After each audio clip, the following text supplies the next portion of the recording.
Okay, so here's the regular projector, and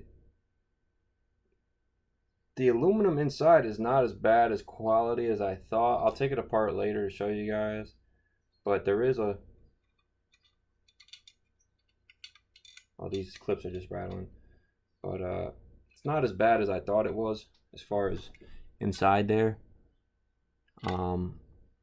However, the beam pattern is horrible, so we'll see if these new ones are better. I ordered them from a retrofit source, so we'll see.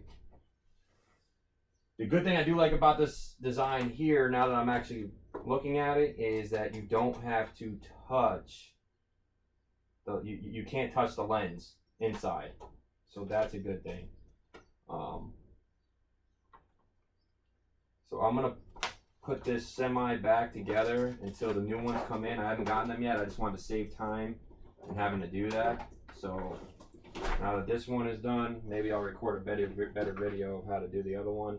The only thing I don't like is there's stuff on these lenses now. I don't know if you can see that. So I want to make sure I can get that off too. I think some WD might take that off.